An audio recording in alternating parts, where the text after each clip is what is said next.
依家顯然係拉響咗最高級別嘅安全警報。我哋當然亦都有關注到日本發生嘅地震。我哋要到10月之後先至會見到呢，都表明食物同能源供應喺2026年餘下嘅日子，甚至一直延伸到2027年呢，我哋將會見到呢樣嘢好似一個毒瘤，好快亦可能會爆發一場規模極其龐大嘅一艘軍艦沉緊。你知道啦，我哋一定會揾你埋單，我哋對你做嘅手段會嚇死你，我哋唔會放過你，特朗普都唔例外，甚至乎對其他美國政府成員。所以根據我目前嘅觀察同埋預測呢，伊朗好大機會會針對，可能唔係蘇伊士。Hello，各位觀察員，話咁快就到咗2026年嘅8月份啦。喺8月份到底有咩重要嘢會發生呢？ Parker 今集就同我哋拆解8月份嘅重大事件。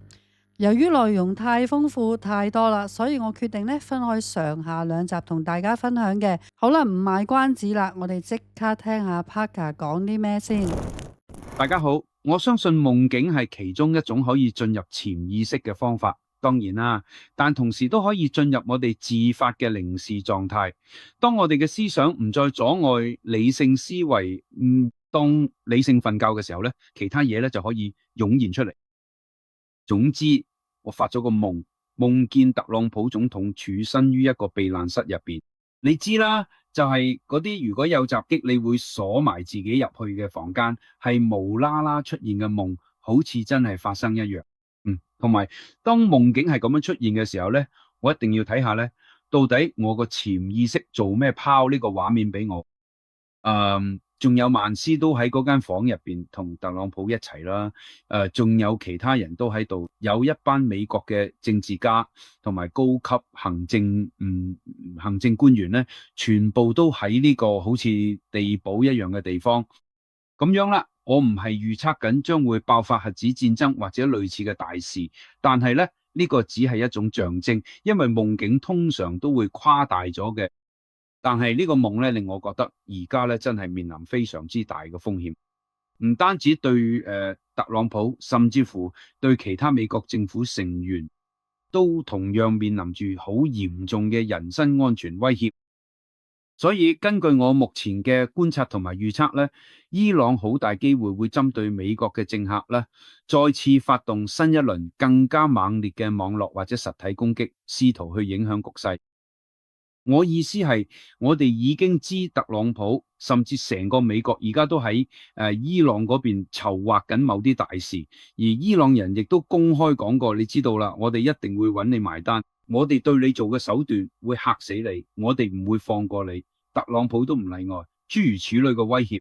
所以依家顯然係拉響咗最高級別嘅安全警報，但係我有一種好心慌嘅預感，覺得今次真係會俾人偷襲得逞。佢哋未必搞到特朗普本人，但我感覺佢哋可能會搞到其他人例如可能係同特朗普家族裏邊嘅親人，又或者係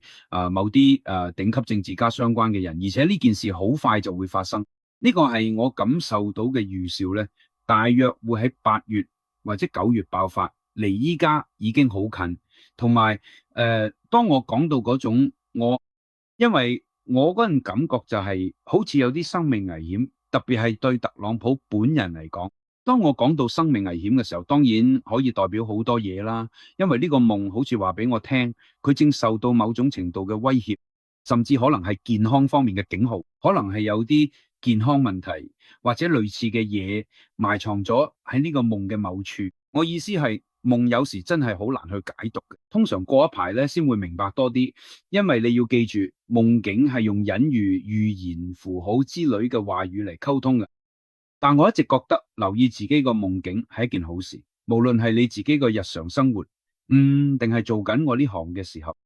潛意識真係好勁啊，會拋啲嘢出嚟俾我哋思考一下。你知道啦，去引導我哋思考。好嘅，咁呢個係我第一個嚟到嘅事。仲有另外一個畫面，同樣係喺我剛剛瞓醒嘅時候咧，突然閃過我個腦海。所以呢個又係另一個類似夢境嘅靈感。我見到一艘軍艦沉緊，佢成艘船都翻轉咗，連船頭都向上指向上空。呢個對我嚟講好古怪嘅，係感覺就好似我置身喺艘軍艦上邊，而呢艘船俾我一種感覺，佢係一艘英國軍艦，類似掃雷艦之類。而家據我所知，我哋喺嗰度其實冇咩軍事存在，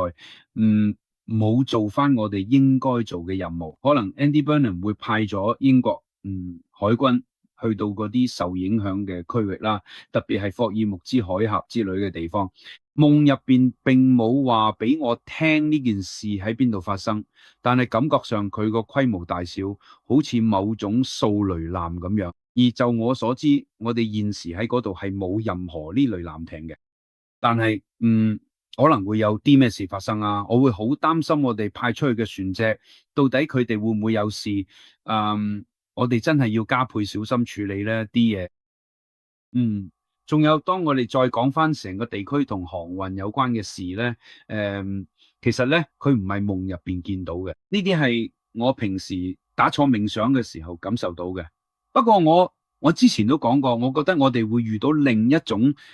航運樽頸位。我之前都提過會有另一個航運樽頸位封咗。咁我對呢件事嘅感覺係，當我再深入去感應時，我接收到嘅信息係，我哋可能會見到蘇伊士運河 Suez Canal 被封鎖。而家暫時仲係開放嘅，但係去到某個程度都有限制。顯然因為嗰個區域嘅局勢問題依然存在，但係貨物依然有通過蘇伊士運河。但我感覺到我當時正睇緊某啲好似狹窄通道嘅嘢，咁佢亦都可能係指其他地方，可能唔係蘇伊士。但我感覺咧自己處身於一個好窄嘅地方，佢係受限制。我嘅直覺話俾我聽，呢一條係主航運路線。所以我預測咧，蘇伊士運河咧將會被封鎖。不過亦都有可能咧，我所見到嘅係巴拿馬運河被封鎖。你明唔明？我有某種嘅感覺，其實我分唔清自己係喺巴拿馬運河定蘇伊士運河，因為我知巴拿馬運河都好窄，而且兩邊有好高嘅峭壁高地上鑿穿而開出嚟。我感覺到自己兩邊都有嘢擋住。所以唔好意思，我講得有啲含糊，但我就係見到呢個畫面啦，呢個就係我嘅潛意識展現俾我見到嘅嘢，而我感覺呢個將會非常之重要，因為佢會帶嚟嚴重嘅混亂。我哋好快咧就會面對一連串嚴重嘅物資短缺。我陣間亦會講下呢個話題。另外一樣有趣嘅事就係而家歐洲發生緊嘅山火咧，其實呢個係我上年年頭已經見到嘅一個畫面。咁我對2025年嘅預測入邊，如果你哋去翻查之前嘅記錄呢，我有講過我哋會迎來歷史上最熱嘅夏天，整個歐洲都係。而而家我估今次真係破晒紀錄咁熱，而且我當時明確講過呢個會引發大火，所以我見到佢哋而家真係發生緊，大家可以去睇下嗰啲預測，睇下你哋覺得當時感應到嘅嘢點樣。而我其中一個主要擔心就係，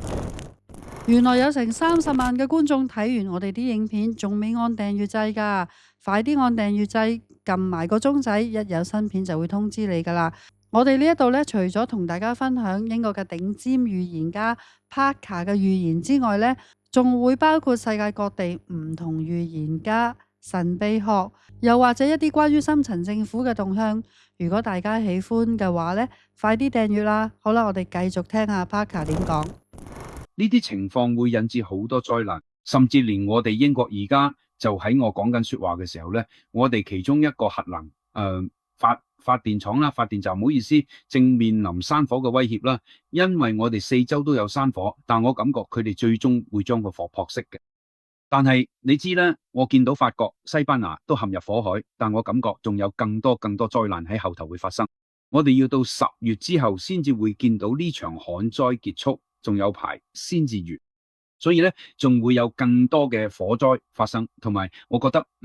當我觀察緊呢個情況時，好似我平時嘅地圖咁，睇下有咩感覺會浮現。所以喺冥想嘅時候，我嘅內心世界浮現出咗一幅世界地圖。我見到希臘、意大利，實際上我仲睇到克里特島都起火。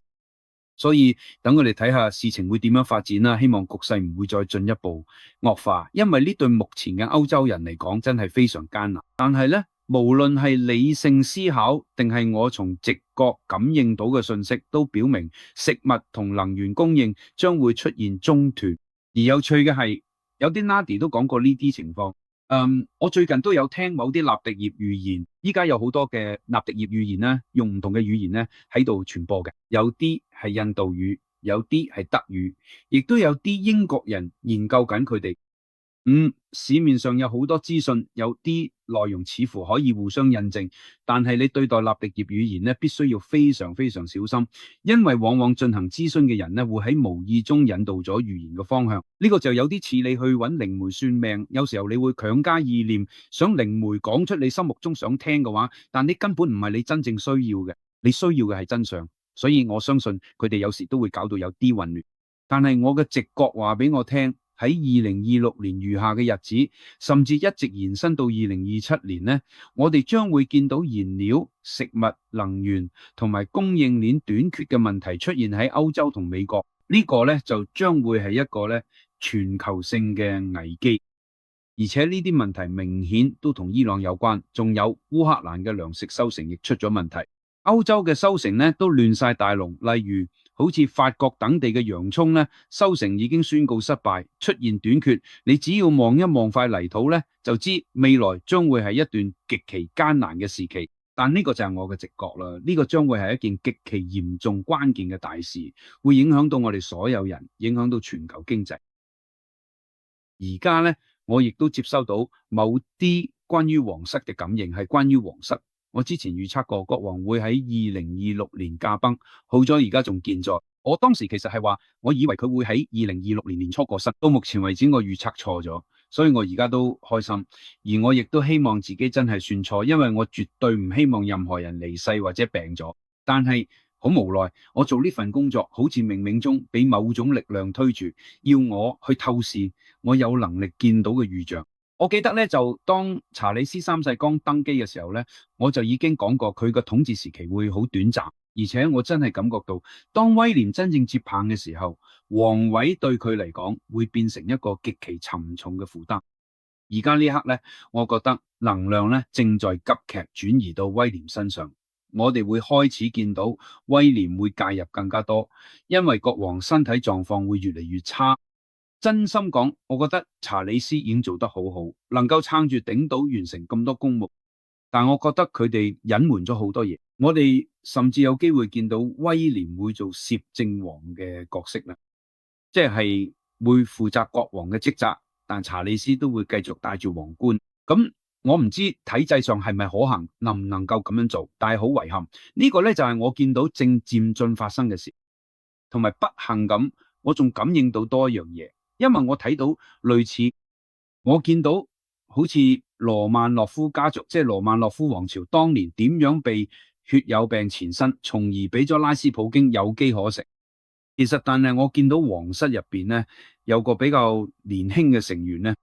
會被診斷出患有一種相當危險嘅疾病啊，明白嗎？咁我只係感覺到有一位年輕嘅皇室成員未來會遇到健康問題。我感覺佢哋會克服到嘅，我感覺最終會冇事嘅，但呢個將會係一件震驚新聞界嘅大事。其實講呢啲嘢都唔係咩開心事嘅，特別係因為喺我自己嘅家庭入邊，我哋都經歷咗好多疾病，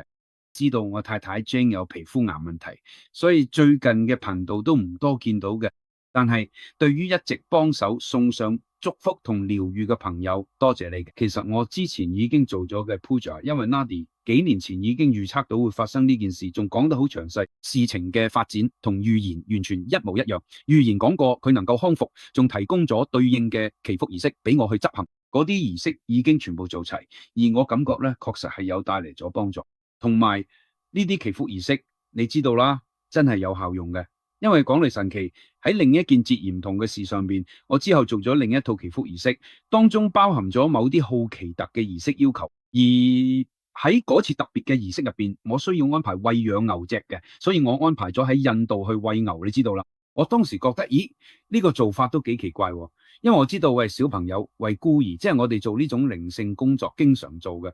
係一件好有功德嘅事，因為你覺得能夠積福，你知啦，係去餵牛啊，但係我都要照做。一餵完牛，我隨即拆開一封信，原來係稅局寄嚟。我當時心裏邊覺得又嚟啦，又係稅務局呢班人真係要榨乾你先甘心。點知原來係退稅，佢真係奇蹟嚟嘅。我人生從來都未試過有退稅，所以呢個真係一件好神奇嘅事，居然係退翻多啲嘅稅款。不過呢，我講呢啲都係有啲玩嘢嚟講啦，因為其實都真嘅，呢件事證明嘅做法會真係有用。對我嚟講都算係證明嘅，特別係做善事確實有效。其實嗰段時間我都冇食肉，因為要做嗰個特定嘅法會，所以真係有效。不過無論點嘅，Jane 下年2月仲有一關要過，要再同癌症搏鬥。不過呢，佢正在積極面對。我想講聲多謝。如果你當中有人都受緊癌症困擾，要記住心靈嘅力量、正面思維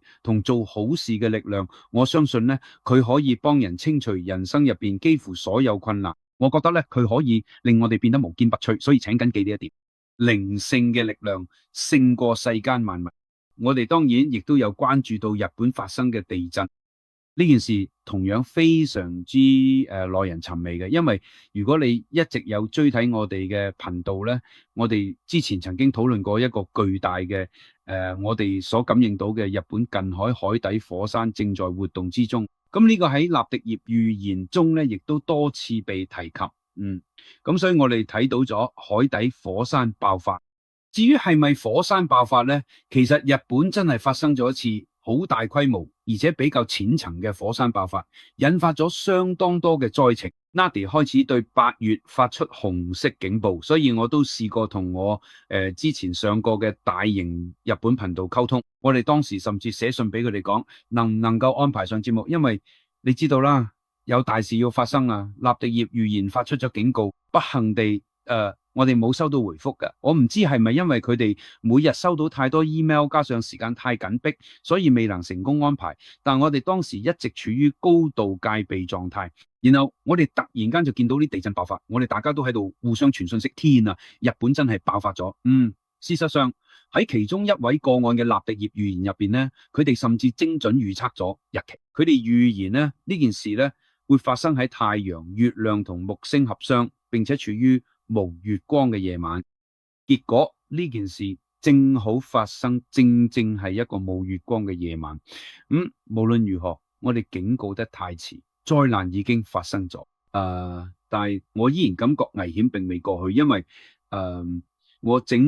我感覺整個環太平洋火山帶依然處於危險之中。我感覺呢只係日本發生嘅第一波。我有一種預感呢，好快仲會有另一場大地震爆發，就未來1個月到嘅時間內呢，唔一定淨係日本，但會喺環太平洋大沿線發生。我覺得呢件事會喺2026年8月爆發。其實我個人覺得，咁而家呢段烏克蘭戰爭方面呢，其實喺暗地裏入邊呢，都已經開始有一啲比較實質嘅進展。我見到歐洲推出一個新嘅倡議呢，會再次對普京施加更大壓力。我覺得呢，法國同意大利會帶領呢個新倡議呢，我感覺英國都會參與其中。而我嘅直覺呢，係佢哋會取得某啲意想不到嘅突破性進展。雖然戰爭未完結，但係我覺得，正如我之前講過，喺今年年底之前，我哋將會越嚟越接近隧道盡頭嘅曙光。與此同時，我感覺烏克蘭正持續提升同強化佢哋嘅無人機戰術上嘅能力，呢個會俾普京同佢嘅集團咧帶嚟龐大嘅壓力。而且呢，我感覺可能會有種感覺，佢哋可能會想俾下台階佢，等佢有體面嘅退場方案。所以我對烏克蘭戰爭嘅前景感到相當樂觀。我都想再提醒大家，面對呢啲局勢，伊朗嘅情況亦都係一樣，爆發戰爭係何其容易，但要從中抽身卻係何其艱難，唔係咩？當烏克蘭戰爭剛爆發嘅時候呢，納迪葉預言曾表示戰爭唔會持續太耐，會喺聖誕節前結束。結果唔係，就好似第一次世界大戰一樣，並冇按時結束。咁所以咧，大家一定要記住啦，唔單止好似我咁嘅人啊，正所謂霧裏睇花，隔住模糊嘅鏡子窺探未來。連我經常用嚟討論嘅納迪葉預言裏邊嘅軌跡，亦經常會發生改變同流動。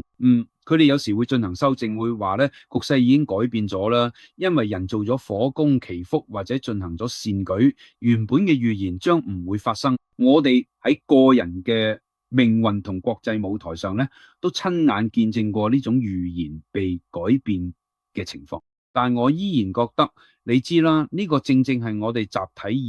意識嘅力量能夠戰勝一切，靈性嘅力量凌駕於世俗萬物之上。亦許用凌駕呢個詞，但呢個真係好重要，佢能夠化解所有呢啲危機。同埋咧，我確實咧認為，你知道啦，呢個係我哋應該時刻保持樂觀，相信自己能夠改變局勢。因為當你環顧我哋身處嘅世界，我哋而家確實咧正在經歷一段相當艱難黑暗嘅時期。你會諗到，天啊，呢個簡直係一場災難。你可能會對呢一切感到絕望，但係事實上咧，我會講呢個係美好未來嘅開端。我哋正在走向更好嘅時代。呢樣嘢好似一個毒瘤，痊愈前必須要經歷擠破或者刺穿嘅痛楚。喺情況好轉之前，局勢依然會變得更加惡劣。我預計咧，好快會見到伊朗爆發好多嚴重問題，又會有一波大規模嘅軍事衝擊。我嘅意思係，你睇。特朗普仲可以做啲咩？當今年有咁重要嘅投票，例如中期選舉等等，絕對不能容許局勢陷入僵局，連出現僵局嘅風險都負擔唔起。你必須要採取行動，或者至少擺出採取行動嘅姿態。而我感覺接住落嚟嘅8月同9月，見到針對伊朗嘅重大攻擊，呢個亦都會俾股票市場帶嚟啲極其沉重嘅打擊。我感覺成個8月延伸至9月呢，股市同銀行體系都會出現劇烈嘅動盪，未來1-2個月咧都會係一段艱難嘅日子。而呢啲困難會好嚴重，我覺得美國會係受影響最深嘅地方。呢個就係第一部分，呢啲就係我最初嘅諗法。呢個都幾，所以你一直都好留心聽我哋喺度傾啲咩？到底最終邊個會控制霍爾木茲海峽？我之前都講過啦，我感覺。我先前已經討論過呢個議題，但我感覺霍爾木茲海峽美軍喺某個階段必須要發動地面進攻，佢哋會攻佔嗰個擁有煉油廠嘅關鍵島嶼，佢哋會要掌握翻啲好難攻同埋守嘅地形啊，因為嗰度好多山極難攻克同守住，咁好多方面嘅嗰度簡直就好似一個微縮版嘅阿富汗，但係佢哋別無選擇，美國將會以武力強行控制霍爾木茲海峽。而一旦佢哋完成咗呢啲污糟嘅工作，其他國家咧就會跟進提供支援，因為我感覺其他國家咧到時咧就能夠企出嚟講，咁啦，我哋可以提供某啲後勤支援啦。但係咧，我哋唔打算直接參與對呢啲區域嘅實體入侵，所以美國咧最終會控制霍爾木茲海峽，甚至可能意味住伊朗會割讓部分領土俾其他國家。Craig， 你個解讀超級勁，令人好深刻，多謝你。但你預測今明2年會爆發金融危機咩？係啊，前邊會有段艱難嘅時期，我啱啱都講咗啦，就喺未來2個月內爆發。我哋即將面對極其嚴峻嘅考驗，股市同經濟會劇烈上下波動。我意思係，我哋唔會去到好似1930年代嗰種大蕭條嘅局面，但係會出現結構性嘅深度調整，因為冇任何市場最厭惡嘅莫過於不確定性，而如果你細心睇下，我哋正面臨巨大嘅不確定性，特別係對任何經濟體嚟講最命脈嘅要素能源供應，我哋喺嗰度面臨嚴重嘅危機。同時間，中國咧亦都處於極其嚴峻嘅境地啦，因為中國正睇向伊朗，並表示咧，嘿，等陣先。我哋有相當大比例嘅石油供應係嚟自嗰度，而依家供應咧開始枯竭，我哋要點樣應對？我確實感應到中國會採取某啲行動去嗰度製造麻煩。中國可能會暗中提供武器，好似我哋之前喺裏海做貿易咁。伊朗信唔信由你，都有向俄羅斯提供過啲支援，所以其實仲有好多嘢係暗地度進行緊。我覺得仲有佢哋係由其他方向入口嘅，所以我感覺中國會喺國際局勢當中扮演更重嘅角色。呢個會因為戰爭因素進一步加劇金融危機。我同時感應到，好快亦可能會爆發一場規模極其龐大嘅網絡戰爭。呢件事將會影響未來嘅金融危機。呢個咧係我想喺稍後時間更深入去入定感應嘅話題，希望透過一次深度冥想後，俾大家分享我從靈界接收到嘅信息。因為你知道啦，有時咧靈界會喺為客人進行個人諮詢嘅時候咧，突然賜予我靈感。講翻正題，你好 Craig，水資源未來真係會變得比黃金仲貴重咩？喺荷蘭依家已經出現水資源短缺，當局正採取限水措施，呢種情況會持續咩？正如我之前講過，我覺得旱災會持續到10月底，所以直到9月之前呢，我哋都唔會有太多雨水。而當大雨終於降臨嘅時候呢，雨勢會猛烈到引發嚴重嘅水浸，所以我哋將會從極端乾旱直接轉變為水災。大約喺8月底，或者唔好意思，我會話呢，我哋大約喺10月尾、9月、10月嗰陣呢，會由旱災變成水災。未來嘅日子，水資源咧將會變得極之珍貴。其實你知唔知咧？呢次都係歐洲歷史上第一次真真正正學識到，原來管理水資源係一件有幾咁重要嘅事。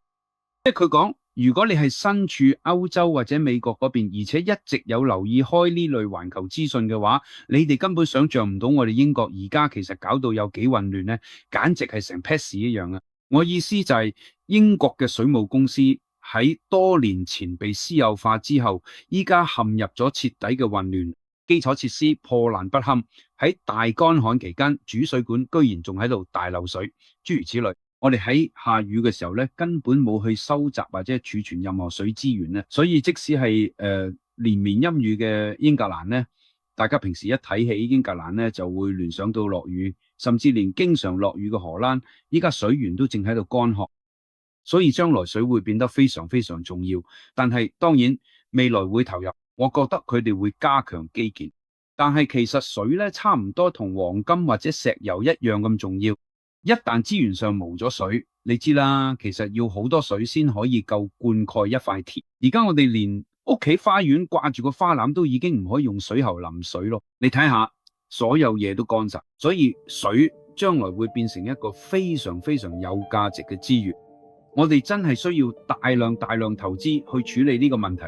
所以係啦，水將會變成冇錯啦。雖然未必值錢過黃金，但係水會變得非常非常重要。你知啦，缺少咗水真係會引發大件事。